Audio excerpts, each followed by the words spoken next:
Olá, nosso ouvinte internauta, começando aqui pela Rádio Cidade em Dia, pelo nosso portal SC Todo Dia, ligados em tudo, em nossas redes digitais também, YouTube, Facebook, mais uma edição do nosso podcast Boca de Urna. Estou aqui com o Diego Carneato Batista.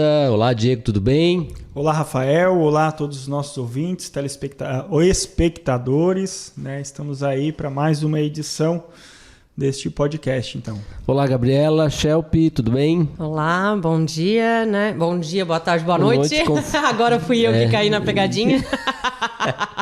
Normal, Mas normal. sempre bom estar aqui. Vamos fazer um ótimo podcast para essa turma. E hoje o nosso outro convidado de sempre aqui do nosso programa, o Afonso Casteller. Infelizmente hoje não pôde estar participando, mas volta numa próxima edição do nosso podcast Boca de Urna, que é um produto do Grupo Catarinense de Rádios, dentro dessa nossa cobertura eleitoral de 2022. Lembrando você, nosso ouvinte espectador, não se esqueça, dê um sinal de joinha aqui no nosso like, né, no nosso podcast. Também compartilhe, inscreva-se no nosso canal do YouTube, do Facebook.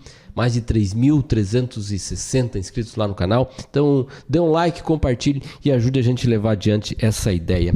Meus convidados, olha o seguinte, foi lançado recentemente, eu não sei exatamente a data do lançamento disso, mas deixa eu olhar aqui rapidinho, um aplicativo de relacionamento chamado Left. E esse aplicativo de relacionamento, ele é direcionado para o público de esquerda. Quem quer se relacionar, quer namorar com alguém do seu mesmo pensamento ideológico, lançaram esse aplicativo e vejam só, é coisa de brasileiro. Você já tinha ouvido falar disso? Só podia ser, né? Coisa de brasileiro.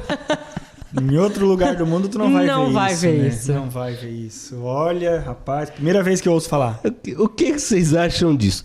Eu, assim, não estou procurando, sou casado, nunca usei, sou da época que não tinha essas coisas de aplicativo, né? Então, conheci a minha esposa no modelo tradicional, se encontrando por aí, com um amigo aqui e lá, mas também não sei se hoje em dia eu entraria num negócio desse, ainda mais Left. O que vocês acham disso aí? Eu acho que já tá cheio de pegadinha por aí, pessoalmente, tu imagina em aplicativo, né? Deus meu, cheio de fake news.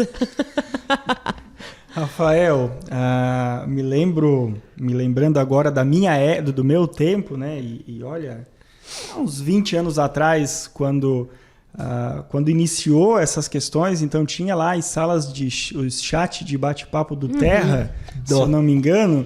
E aí, nessa época, eu cheguei a pegar os chats do Terra e tinham lá várias comunidades. O mais comum era entrar pela cidade, porque aí você se conversava ou conhecia pelo menos alguém muito próximo. Mas tinham algumas comunidades lá. Agora, a lembrança que eu tenho, pelo menos, é que se falava de tudo. Mesmo em comunidades específicas, né? E quando eu digo comunidades, eram grupos para tratar de assuntos específicos ou com interesses específicos, como esse do caso do Left. Se falava de tudo, menos o assunto que era o assunto da comunidade, né? Então, não tem como, né? Como disse a Gabi, é muito, muito fake news também, muito provavelmente nessa rede social. Left, aplicativo de namoro de esquerda. Os esquerdistas não precisam mais filtrar os perfis pelo posicionamento político. Busca por pessoas com valores similares. É uma nova tendência. 77% dos pesquisados indicaram que preferem se relacionar com pessoas de posição política similar. Então, segundo os seus fundadores, né, parecia natural fundar algo do tipo, né, ou criar o tal do Left, que já está aí no Brasil. E aí tem outros sites no mundo por tendência, já tinha um aí para vegetariano, mas agora tem esse para o Left. O Diego quase já se entregou que é da segunda geração dos chats, né? Porque... eu sou da primeira geração dos chats. Tu é do CQ? Eu sou do CQ. Mas eu sou da internet de escada, né? Que a gente tirava o telefone do gancho para tirar o outro da internet. Só depois da meia-noite, né? Isso. Ou fim de semana. Cheguei a pegar esse CQ também. Não, só depois da meia-noite que era mais baratinho ou ficava aquele pulso único no fim de semana. E tinha um número de telefone que discava também. Sim. tinha que ligar pro provedor, né? Não, mas tinha um bate-papo na cidade. Diz que é amizade. Tinha um bate-papo que ligava. Pré-internet. Esse é pré-internet. Era muito engraçado. Mas era fria também, né? Mas achava todo mundo. Mal roubada. Bom, por que eu trazendo aqui, entrando com essa história do left, você que está aí nos acompanhando, se já usou o left, pode escrever o que acha de ter o rightly, então, que seria o oposto de direita. Porque eu também sou de uma época, e queria, entrando aqui no nosso tema inicial de hoje, que a gente acho que passou a falar muito mais de direita e esquerda recentemente. Eu sou de um tempo que tinha oposição e situação. E aí, talvez nesse espectro, tinha lá quem defendia algumas questões de direita e outras de esquerda, mas até os anos 80 tínhamos 2 partidos, a gente já falou aqui outro dia, toda a esquerda estava no MDB, a Arena que virou PDS, e aí nos anos 80 e 1980 a redemocratização com mais 4 siglas, aí veio o PT, o PDT, que o Brizola não conseguiu ficar com o PTB, veio o PTB também, e o MDB, que já era MDB, e a Arena virou PDS. Mas era oposição e situação, né? Tanto que nas eleições de 1982, por exemplo, se não vencidas pelo Espírito Amin, ele fez 21 deputados estaduais e o MDB 19. Mas essa história de direita e esquerda, que veio mais recentemente, o que vocês acham disso? Temos direita e esquerda realmente no Brasil? O que a gente fala e discute é realmente a essência da direita e da esquerda? O que vocês acham disso? Na verdade, eu entendo que a gente tem no Brasil algo desvirtuado do que é esquerda e direita historicamente conhecida e mundialmente conhecida. Vamos lá, vamos situar os nossos ouvintes, né? O termo direita e esquerda nasce lá na primeira etapa da Revolução Francesa, no século XVIII, né? Quando os burgueses estavam procurando um apoio, sair dos sans-culottes, que era deixar os nobres e procurar um apoio. Então começaram a procurar a classe trabalhadora. E aí quando começa a Constituinte lá na França, a gente tem... os nobres não queriam se misturar no parlamento. Então todos sentaram à direita.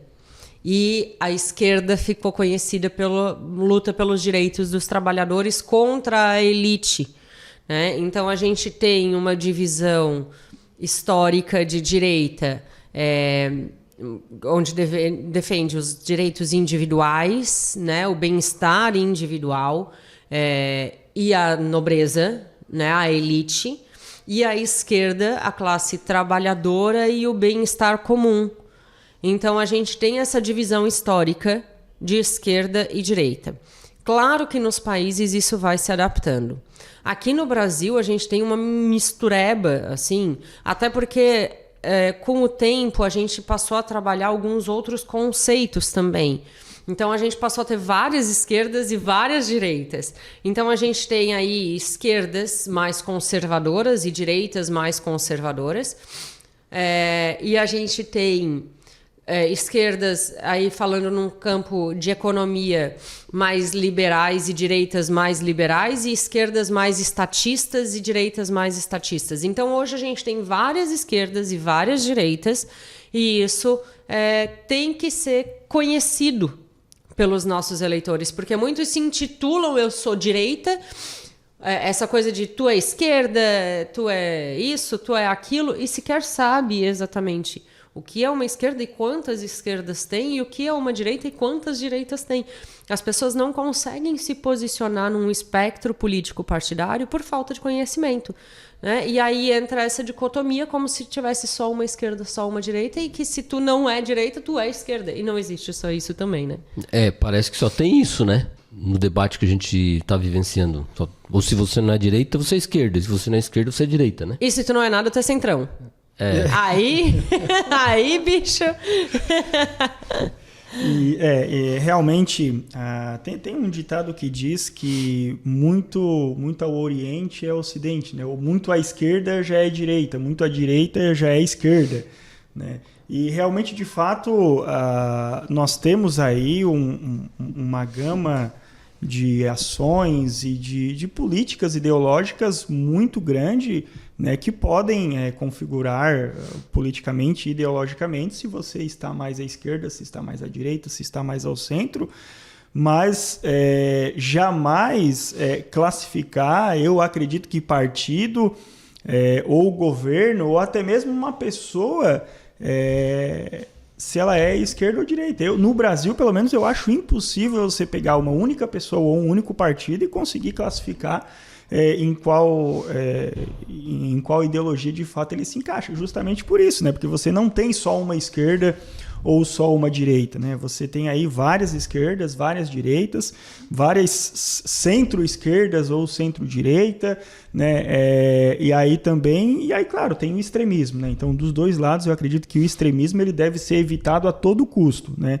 E aí, depois, se fosse fazer aí em uma escala de 0 a 10, por exemplo, né? E aí eu não quero dizer que o 0 é esquerda e o 10 é direita, ou o 10 é esquerda e o 0 é direita, mas eu acredito que entre o 2 e o 8, né, tem aí um baita campo, né, ideológico para as pessoas militarem, discutirem projetos e inclusive se alternarem, né, porque em determinado momento você está mais à esquerda, em determinado momento você está mais à direita, conforme a sua condição de vida muda, conforme a sua percepção de mundo muda, né, e conforme as experiências que você vai tendo durante a vida, você vai se adaptando, né.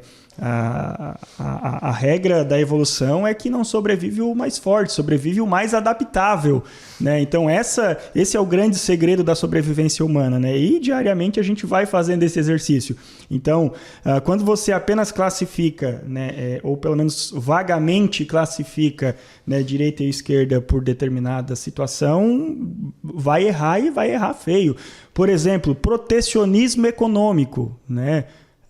É de esquerda, digamos assim. Mas não existe hoje no mundo o país mais protecionista que os Estados Unidos da América, né? Então, mas no Brasil, por exemplo, a questão do homossexualismo, né? É uma pauta da esquerda. É uma pauta da esquerda no Brasil, porque você se afasta do Brasil, quanto mais à esquerda os países são, né, mais eles combatem, né, esse tipo de relacionamento, de comportamento. E aí você pega, por exemplo, Israel, né, que é um país considerado de direita e é onde existe mais liberdade no mundo para os homossexuais. Então, essa questão também, né, ela precisa ser vista de forma macro, e existe esquerda e direita no mundo, mas existe esquerda e direita no Brasil, e nem sempre a pauta defendida pela direita aqui é a pauta da direita lá fora, assim como a pauta da esquerda aqui às vezes não é a pauta da esquerda lá fora. Então, talvez aquilo que a Gabi colocou aqui no início, né, seja um direcionamento, né? A direita, teoricamente, defendendo as liberdades individuais, né? E aí, no caso, a nobreza, e aí eu digo, quem é a nobreza no Brasil, né? Se não os ministros do Supremo Tribunal Federal, se não as autoridades, né, legislativas, executivas, os grandes diretores de empresas públicas, né, que teoricamente, né, as empresas públicas também são uma pauta de esquerda, mas os diretores já são grandes senhores feudais da direita, digamos assim. Elite, né? econômica, né? Elite econômica. E aí, claro que a explicação da Gabriela demonstra que se os nobres lá tivessem sentado do lado... do outro lado, nós teríamos outra conceituação disso tudo, né? Mas aí, a fala do Diego falou nos Estados Unidos, falou em Israel, exatamente dessa interpretação. E muita gente fica comparando, e eu acompanho algumas coisas da mídia internacional, até para tentar entender, né, a relação entre republicanos e democratas, por exemplo, que republicanos chamam os democratas de esquerda nos Estados Unidos, que é muito diferente dessa pauta que nós temos aqui entre direita e esquerda no Brasil. Os democratas lá, que também não tem nada de esquerda se for comparar com aqui, mas está exatamente na pauta defendida por essas siglas. Mas lá eu acho que é muito mais claro do que cada um defende, os partidos defendem, do que os nossos por aqui, né? Sim, primeiro a quantidade de partidos, né, é o que muda, principalmente. Por quê? Eu defendo ainda que a gente tem aí um limite máximo de 10 partidos, tá? Já seria bastante coisa. Porque hoje a quantidade de partidos que a gente tem, e aí se tu pegar as pautas de votações dos partidos no Congresso Nacional, tu vai ver que sequer bate com as ideologias jabuticabeiras de esquerda e direita defendido pelos nossos brasileiros sem conhecimento específico da causa. Como não bate com os discursos dos seus filiados, dos seus parlamentares, como não bate com os projetos de leis que são propostos e votados. Porque cada um vota de acordo com a sua base eleitoral. Então, eles fazem pesquisas qualitativas que demonstram que agora a população está querendo isso. E aí eles vão e votam, independente do partido, independente da ideologia, independente do que levou ele ao poder ou das suas próprias percepções. Os nossos parlamentares hoje, infelizmente, grande parte deles sequer tem compromisso com as suas próprias convicções. Eles têm compromisso com a base eleitoreira, sabe? Com uma possibilidade de voto, ou seja, com a manutenção do poder. E isso é viciante para o sistema eleitoral. Isso cria uma cratera no nosso sistema ideológico quase que irremediável. O que a gente não tem nos Estados Unidos, por exemplo, né? Porque o sistema eleitoral é diferente. Então, tu tem um compromisso, só que a base está comprometida com a mesma causa. Então, tanto é que a eleição é diferente quando a gente compara, né? Ele não vota para presidente. Não, ele vota de uma maneira indireta porque ele sabe que o delegado que ele escolheu vai assumir determinadas posturas. Vai lá na frente, vai votar no presidente que ele quer. Né? E eles têm a possibilidade de serem incriminados pelo não cumprimento de determinadas propostas. Existe isso. E muitos deles são. Tá? Então, eles não podem concorrer de novo porque não cumpriram o percentual das propostas que foram colocadas. Então, existe um compromisso com a ideologia e com a proposta colocada no momento da eleição. Aqui, se tu pegar um plano de governo, por exemplo, a maioria são uma utopia ou recorta e cola de alguma coisa, que lá na frente, e muitos candidatos vão para os debates sequer sem conhecer o seu plano de governo. Eles diziam, foi alguém que fez. Eu nem sei o meu plano de governo.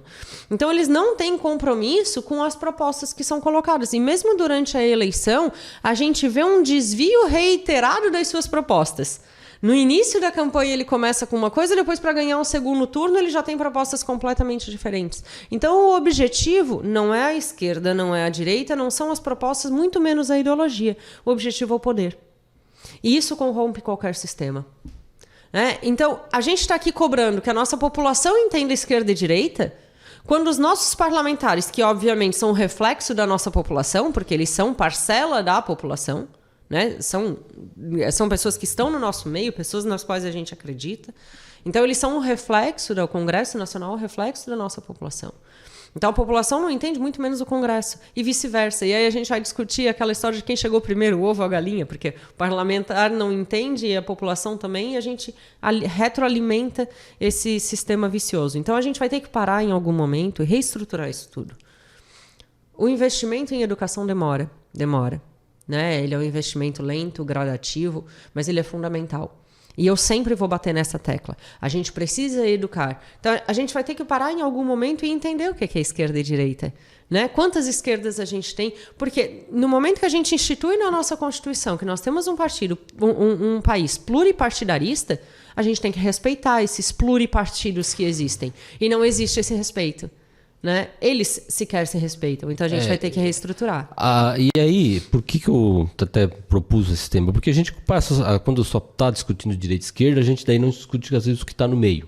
Né? Então a gente parou de falar sobre o que é uma política liberal, que e aí volto lá atrás, quando eu dizia que tinha situação e oposição, e se falava mais talvez em socialismo e em liberalismo, né? Em economia liberal, em economia socialista, ou se parou de falar em social-democracia, porque hoje, vamos lá, o Brizola seria somente taxado como um esquerdista, né?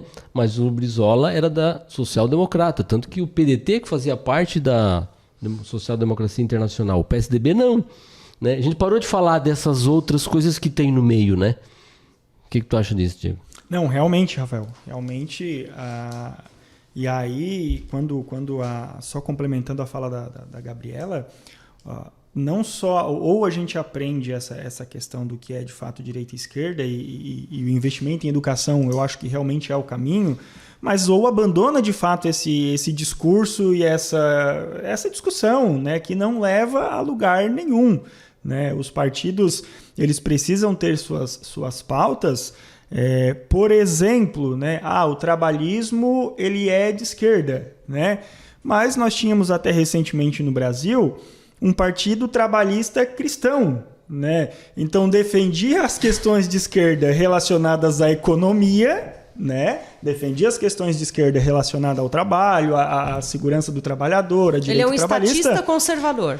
Por outro lado, nas questões sociais, né? No relacionamento social, ele era um partido conservador que defendia em tese, né? Aquilo que defende a ideologia cristã. Só rapidinho. Hoje se autoproclama um dos partidos mais conservadores, o PTB, Partido Trabalhista Brasileiro. Onde é que tá eles mudaram o estatuto deles, mas assim... PTB era o Getúlio Vargas, né? Era o Getúlio e que o Brizola queria ter ficado... Sim, Getúlio, que fez a maior parte das leis trabalhistas, que estipulou o voto feminino, então que... extremamente avançado para causas sociais. Extremamente avançado para causas sociais. Então, daria de dizer que ele é um estatista conservador. Por isso que eu trago aquele espectro no início, que eu coloquei, né? Que a gente tem dois momentos aqui de partidos. Então, a gente tem um mais conservador e o menos conservador, e tem o mais estatista e o mais liberal. E aí a gente está tratando de esquerda e direita, né? E aqui. Só que a gente tem os que se posicionam estatistas conservadores, estatistas menos conservadores, liberais menos conservadores e liberais mais conservadores, tá? E aí quando a gente fala em estatista, por exemplo, a gente está falando de causas mais sociais, de um Estado que abraça mais a população, um Estado que fornece mais para a população. Quando a gente está falando de um liberal, a gente está falando de uma economia que se autorregula, de um Estado mínimo, de um Estado que pouco interfere na população. A população mais tem que se virar, que na verdade que também não bate com a nossa Constituição, né? Porque a nossa Constituição é uma Constituição estatista. E aí a gente tem que lembrar o momento histórico que ela foi feita, né? Ela veio de um Estado mínimo, veio de um momento de ditadura, né? Com poucos direitos e muitos deveres, e aí inverte o cenário para colocar um Estado que abraça todo mundo que está desamparado, todo mundo que estava lá chorando, o Estado vem e fornece um lenço. Né? Então, é esse o momento histórico da nossa Constituição. E aí a gente vai alterando e a nossa Constituição não vai acompanhando. Né? Até nisso que eu digo, o PTB fez uma revisão no seu estatuto e devia ter mudado o nome para Partido Conservador Brasileiro, não sei, porque manteve o nome, mas hoje eles se autoproclamam, né, como um dos mais conservadores dentro nessa linha do que o Diego estava falando, né? De um PTC, o caso do PTB, que fazem essa confusão de... E por outro lado, nós temos o Partido Liberal, né? Que na época, se eu não estou enganado, se chamava Partido da República, né? Ou Partido Republicano. Já foi PL. Vamos lá, o Afif Domingos, em 1989, foi candidato a presidente pelo Partido Liberal. Isso. Que depois mudou o nome para Republicanos. Partido Republicano, PR. E agora voltou a ser o PL. E que ofereceu o vice José Alencar para Lula numa época que Lula era extremamente de esquerda, né? Então você tinha um partido dos mais intitulados de direita, junto com o PP, talvez, na época, que também tem nome de progressista, que aí já é de esquerda, não é de direita, né? Mas oferecendo base para um governo de esquerda, né? Então aí, quando também a gente se fala de costumes, né, eu posso muito bem, por exemplo, ser a favor da união homossexual e ser contra o aborto. E aí agora eu sou de esquerda porque eu sou a favor da união homossexual, eu sou de direita porque eu sou contra o aborto. Então, na verdade, eu acho que essa discussão vaga de direita e esquerda precisa sim ficar de lado o mais rápido possível, né? E as pautas de tudo que tem no meio e tudo que envolve isso, seja na questão política, seja na questão social, precisa ser debatido, né, fato a fato, né, passo a passo, porque se ficar nessa de direita direita e esquerda, a gente vai ficar muito tempo ainda correndo atrás do rabo. Você agora é o que o pessoal diz de isentão, ô Diego, daí. Fica de isentão, né? Isentão, Exato. porque não se posiciona à direita ou não se posiciona à esquerda, mas aí como a gente está falando aqui, tem muita coisa no meio e as pessoas precisam realmente entender. Conhecimento, acho que é a base para a gente evoluir um pouco nesse debate, né? Queria falar de um outro tema também que nesse contexto, né, de direita e esquerda, que também cresceu, e aí na verdade é uma ideologia que também vem de muito tempo, mas não se falava, que é o conservadorismo.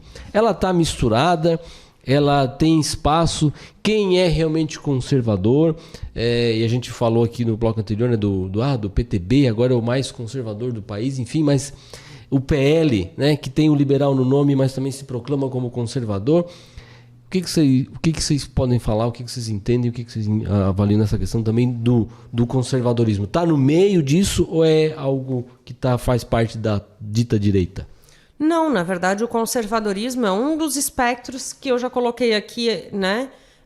A gente tem partidos de esquerda mais conservadores e outros de esquerda mais progressistas, e nós temos de direita progressistas de direita conservadores, né? Então, esse é mais um dos espectros, além do estatista e liberal que a gente fala de fatores econômicos, a gente tem de fatores privados, né? De opiniões privadas, de ser mais social, ser mais para causas sociais e menos causas sociais no sentido de individual, né? No sentido de proteção da família tradicional, proteção de uma família menos tradicional.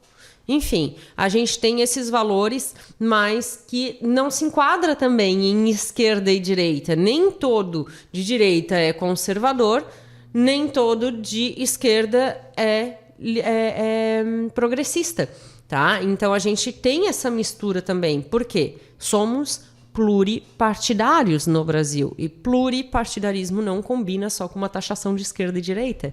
A gente não pode perder a esquerda e a direita porque elas efetivamente existem, mas existem várias esquerdas e existem várias direitas, e elas estão distribuídas em 4 espectros, né? Se a gente colocar num quadrado, aí a gente consegue dividir esse quadrado em 4 e a gente vai posicionando os partidos de acordo com essas ideologias. Então, o conservadorismo, uma pessoa que diz assim, eu sou da família cristã, que defende a família tradicional, que é contra o aborto, e começa a colocar, eles começam a colocar uma série de pautas que tu começa a elencar os crimes, inclusive, né? Então, eles vão colocando as pautas e dizem assim, bom, isso é crime, esse também é crime, ser contra também é crime, não é mimimi, é crime, né? Então, tem, por exemplo, tem determinadas pautas que chegam a ser homofóbicas, tem determinadas pautas que chegam a ser xenofóbicas, e isso é crime, né? Então, no momento que nós somos pluripartidaristas, nós somos um Estado laico, nós somos uma série constitucionalmente de determinadas liberdades, as pessoas têm a sua liberdade de escolha, mas não têm liberdade de imposição, né? Então, hoje o que a gente vê no país são imposições de determinadas pautas, determinando que se tu se intitular direita, tu tem que obrigatoriamente adotar aquelas pautas. E isso beira as raias da burrice, gente. Sério. Porque não é assim que funciona o espectro político. Os nossos partidos não estão posicionados, as nossas pautas na prática de votação dos nossos parlamentares não estão posicionadas dessa forma. Então, se tem um discurso para enganar a população, para a população se sentir segura de determinadas pautas que não vão acontecer, porque são contra a Constituição. E aí o STF bota o pé em tudo, não deixa a gente fazer. Eles são o guardião da Constituição. Então, assumir determinadas pautas que são inconstitucionais, esqueçam. Além de não conseguir fazer nada, é um desserviço à democracia, né? Então, vamos parar, vamos racionalizar essa coisa com o que é possível de direito e o que é ideologicamente estabelecido por cada partido dentro de um espectro ideológico. Então, vamos parar e analisar que existem várias possibilidades políticas e existem múltiplas possibilidades de pautas e não existe esse bloco de gelo. Né? Então, eu boto um copinho com água aqui e um outro copinho com água aqui. Aí eu vou colocando os papeizinhos. Anti-aborto, anti-isso, anti-aquilo outro, congelo. Um monte de papelzinho aqui também, socialismo e quebradeira, enfim, o Estado toma conta de tudo, divide tudo que ganha, congela. Não existe isso. Nem todo partido de esquerda é socialista, né? Como o Diego falou e até no início. E nem todo partido parece de que é uma direita pauta que muitas vezes ela serve para assustar as pessoas, né? Para dizer, e a gente daí vem vindo, olha, o fulano ganhar, o comunismo vai tomar conta. E aí vamos combinar, né? Que isso é outra coisa que, gente, não tem mais volta. Esse modelo, aquele modelo também duro, diria assim. A gente precisa de uma nova constituinte ou de um golpe. Exatamente. Não existe isso, né? Então... Mas para ter nova constituinte, só via golpe, né? Então, só via golpe. Precisa de um golpe, isso. Né? Então, primeiro a gente precisa de um golpe para depois uma nova constituinte. Mas e aí ficam essa discussão. E aí voltamos para a falta de conhecimento para entender realmente o que é. E daí defender a pessoa. Pode ser conservadora, mas tem situações que não vão caber, como disse a Gabriela. Aí é crime, é lei, não tem como ser dessa maneira. Mas é outra ideologia que tá nesse espectro, né, Diego? Realmente, né? A educação, ela é a saída para tudo. Ou nem diria saída, entrada, né? Entrada para uma revolução cultural que não faz... A gente não tem nem ideia o que seria esse país a partir do momento que investir em educação, né? Só que as pessoas preferem a saída mais fácil, né? E as pessoas gostam de ter o seu ego massageado e é por isso que as fake news elas dão tão certo, né? Por quê? Porque você ouve aquilo que você quer ouvir, independente de ser verdade ou de ser mentira, você está ouvindo aquilo que você quer ouvir. E as pessoas, uma vez eu li um estudo sobre essa questão de golpes, de bilhete premiado e de várias outras coisas, né? As pessoas gostam de ser enganadas, na verdade. Na verdade, elas estão enganando também quando elas são enganadas. Porque elas vão pela opção mais fácil. Se eu tenho um refrigerador que custa 12 mil na loja e alguém está me vendendo por 3, eu estou enganando alguém também. Eu estou dando golpe em alguém. Ou é uma carga roubada, ou eu não estou pagando imposto. Porque ela sabe, né, que aquilo ali não está certo, né? Não tem como. Não tem como, né? Então as pessoas gostam de ser enganadas e gostam dessa saída mais fácil, do discurso mais fácil, né? E é por isso que esses politiqueiros... vivem migrando de um campo para o outro, conforme a Gabi já colocou no início, de acordo com aquilo com pesquisas qualitativas que fazem na base, né? Se a minha base eleitoral ela está posicionada mais conservadora, eu vou adotar um discurso conservador. Se a minha base eleitoral tá com um discurso mais progressista, eu vou adotar uma postura mais progressista durante a eleição, porque outro problema que a gente tem é memória curta, né? A gente como brasileiro. Então, reúne aí, vamos pegar o Bolsonaro como exemplo por ser o presidente em questão, mas pega aí 10 eleitores do Bolsonaro e pede para ele colocar aí 10 pautas que foram colocadas durante a eleição. Primeiro, não vai lembrar 2, 3, né? E não vai lembrar uma que foi colocada em prática. Não lembra. Da mesma forma, como eu falei, né? Vamos pegar o Bolsonaro porque vamos pegar o Moisés, então, governador, né? Já que são tão opositores, né? Pega o plano de governo do Moisés, que muito provavelmente foi um assessor que fez, nem foi ele que fez, não sei nem se leu, né? E começa a comparar as propostas do início do governo para ver se de fato elas se concretizaram, né? Não tinha plano 1000 no plano de governo? Não pode surgir nada no meio? Pode, claro que pode, mas Mas é um exemplo de um projeto dessa envergadura que tinha que estar os próprios deputados, senadores, né? Se falava tanto em pacto federativo, né? Em revisão do pacto federativo. Mais Brasil, menos Brasília. E a gente vê justamente hoje o contrário, tirando dinheiro mas é muito ICMS, é muito... Tirando o dinheiro dos estados, né? Tirando a arrecadação dos estados e jogando a pauta para Brasília, que é quem elege. Quando o discurso era o contrário, né? O discurso era tirar dinheiro de Brasília e colocar... Então, volta, né, para pressão. Dessa pressão toda. E ainda só para um parênteses nisso meio todo, a pressão é tão grande que, vamos combinar, né? O que tinha que ter baixado mesmo era o preço do diesel, né? Sim. Sim. Porque aí... É o que reflete nós no falamos mercado. aqui da É o que reflete no mercado. Nós brincamos aqui, né, da geração do Disque Amizade, do Disque quê. Pô, nunca na minha vida eu vi diesel mais caro que gasolina. Exato. Nunca. Mas a pressão popular, aquela coisa veio por gasolina, né? Então... Mas olha só, analisando, vamos pegar um partido para analisar a diferença das suas ideologias com a necessidade política. Então, a gente tem MDB. O MDB de Santa Catarina, ele é essencialmente bolsonarista na sua base. Ele é essencialmente bolsonarista. Quando não é a maioria do MDB do país, tá? A gente tem que lembrar, Michel Temer, oposição, agora tá ali, o Temer fica para quem dá bola para ele, né? Para quem chama, tira ele do caixão. E aí, mas assim, a gente tem que tentar lembrar que não é a natureza MDBista, não é a ideologia MDBista o discurso do presidente Bolsonaro, né? E em Santa Catarina porque é um estado eminentemente conservador. Então, nós, de pautas conservadoras, eu não digo um estado conservador, eu digo de algumas pautas conservadoras, tá? E aí a gente tem que ver como os partidos se prostituem nesse sentido.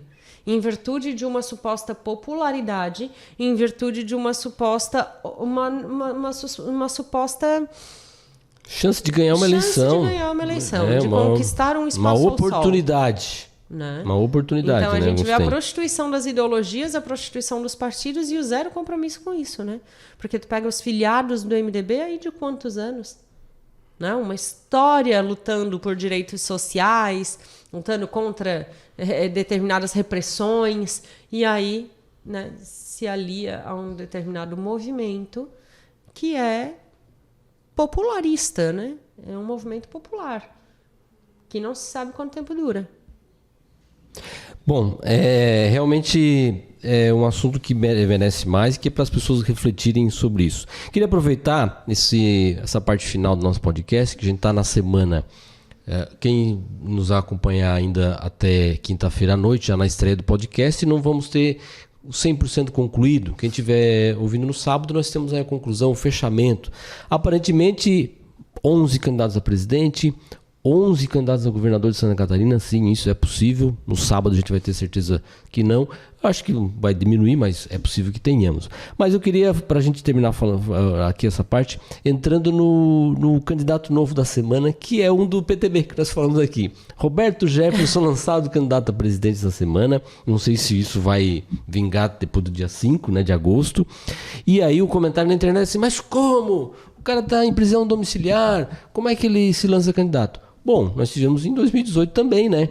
O Lula estava preso e se lançou candidato a presidente. Então, até aí tá tudo bem, né? O que vocês acham disso? O que vocês podem falar sobre isso também? Sobre esse volume de candidaturas e esse nome que está saindo agora no final? Vou deixar... Fui pego de surpresa, tá? Tá, vou não, sim. Mas a Gabriela até... Então. Se a Gabriela puder falar... primeiro essa repercussão de... o cara tá preso em casa. Não, mas tinha gente preso na cela, né? E também se lançou. Então, esse é um ponto que, nesse momento, não é o debate. O debate é se você quer que ele vá e vota nele ou não, né? Ele está em prisão domiciliar, né? Não tem um trânsito em julgado ainda... né, de segundo grau, então por enquanto ele ainda pode ser candidato, existe essa questão, então as pessoas dizem, porque eu só aceito candidato ficha limpa.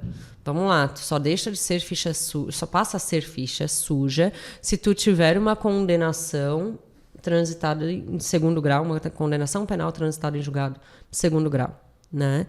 Então, muitos aí que alegam ser ficha... Por exemplo, o Lula falam, mas o Lula é ficha suja. Se ele fosse, ele não poderia nem registrar a candidatura dele. Ele teria o registro de candidatura dele indeferido. Ele pode registrar sim, mas ele teria o registro de candidatura indeferido. Então, no momento que ele consegue, ele não é ficha suja.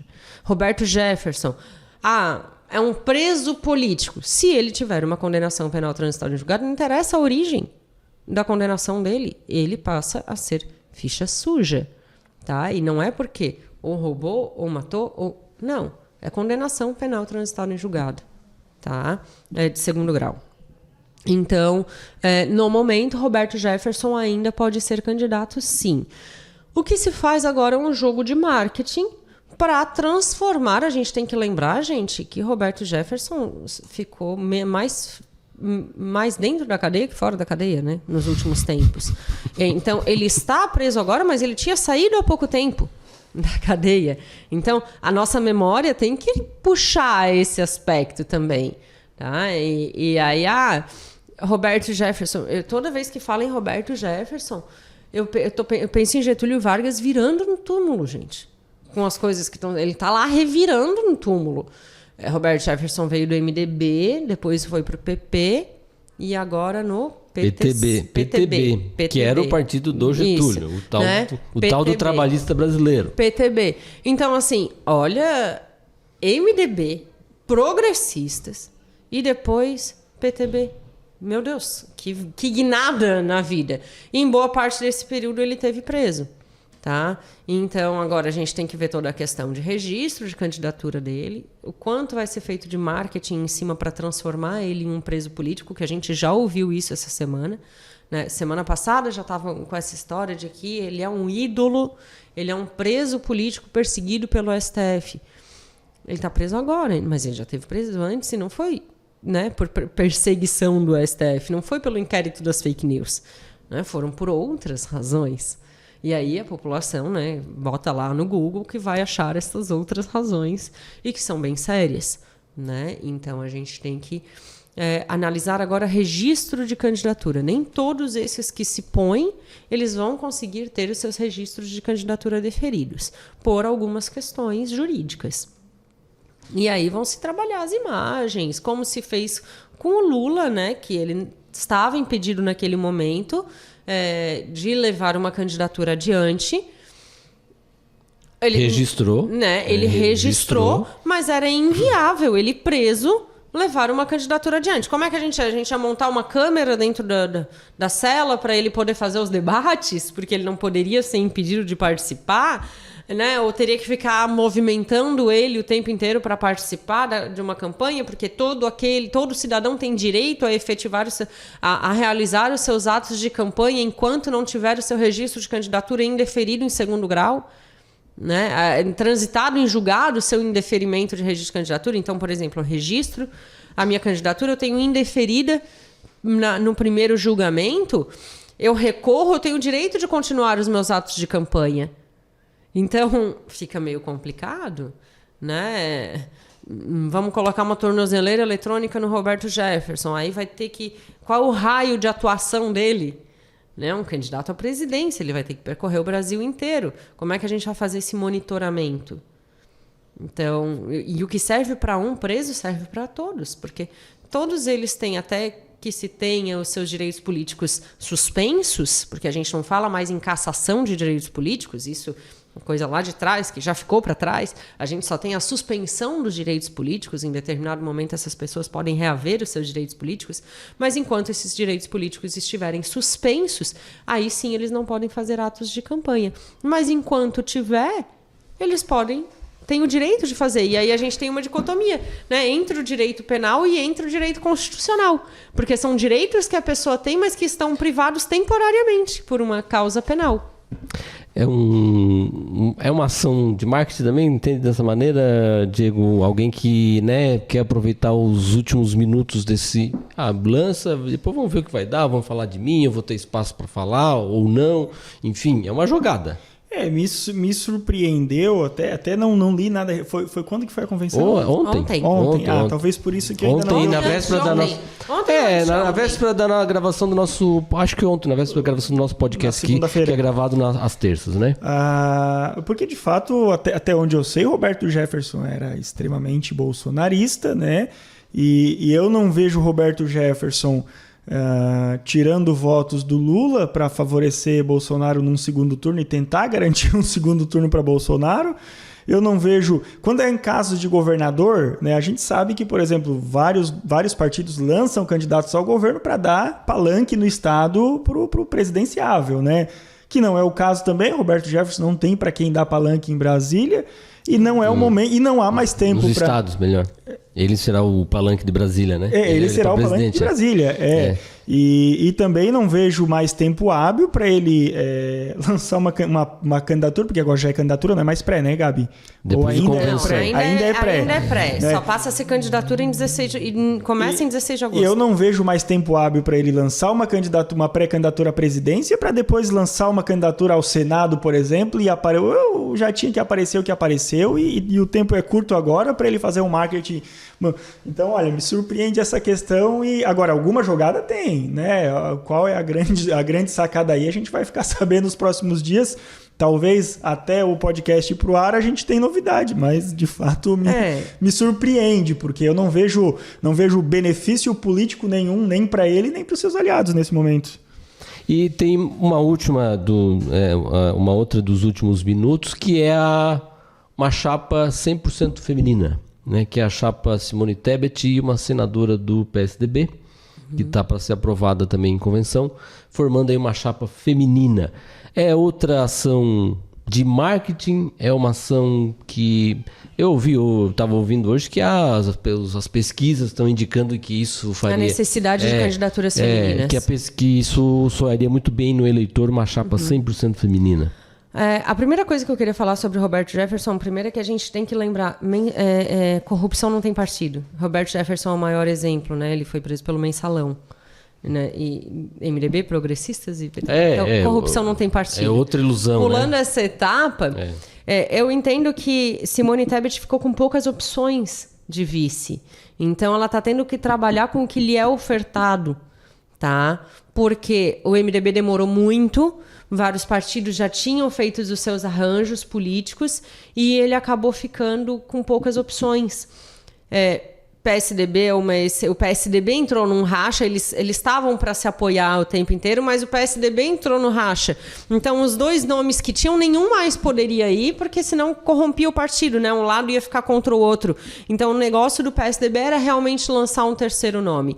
E aí, para combater aquela imagem dos dois homens se engalfinhando lá atrás, nada melhor que uma imagem feminina para deixar todo esse histórico para trás. E aí, bateu com uma candidatura do MDB feminina. Eu acho que ali foi mais ao acaso do que uma jogada de marketing.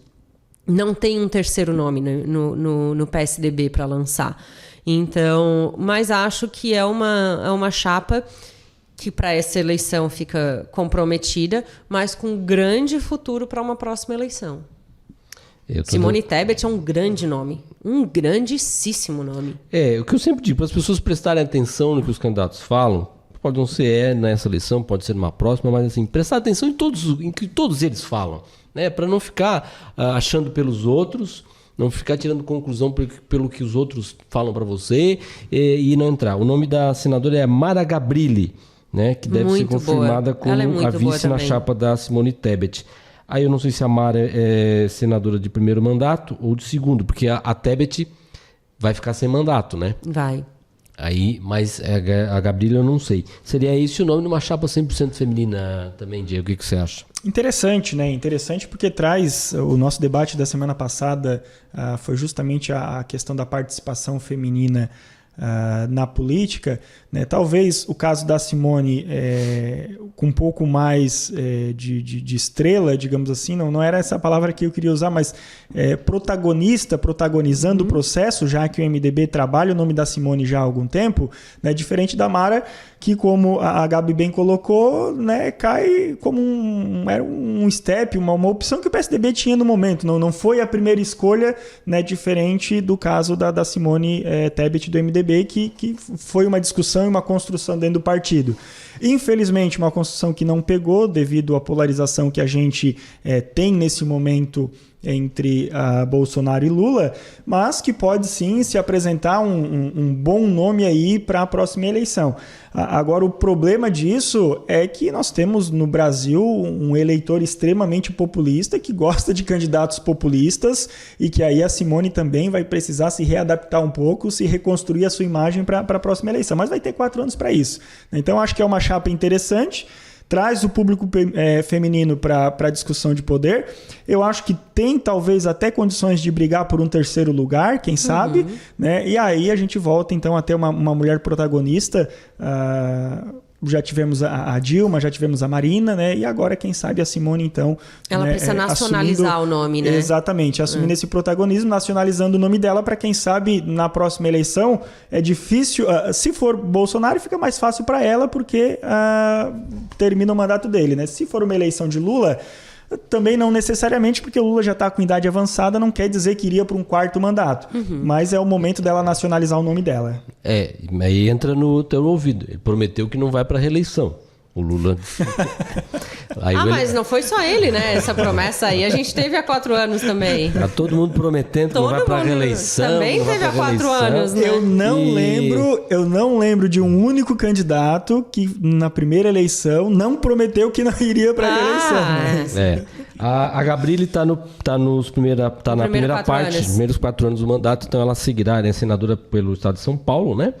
Do PSDB, então seguirá sendo senadora após as eleições, caso o resultado. Mas é isso aí. Bom, pessoal, eu quero mais uma vez agradecer aqui o Diego, a Gabriela. Semana que vem a gente vai poder falar de algo mais concreto, porque teremos o fechamento essa semana das candidaturas para presidente e também das candidaturas para o governo de Santa Catarina. E aí teremos uma ideia do cenário para a gente poder fazer um podcast aqui avaliando esse cenário posto para o Executivo Estadual e também o Executivo Nacional, viu? Mais uma vez, obrigado, Gabriela. Obrigado, também. Diego. E obrigado a você, nosso ouvinte espectador, que acompanhou com a gente aqui mais uma edição do nosso podcast Boca de Urna. Um grande abraço a todos. E até a próxima edição. Tchau.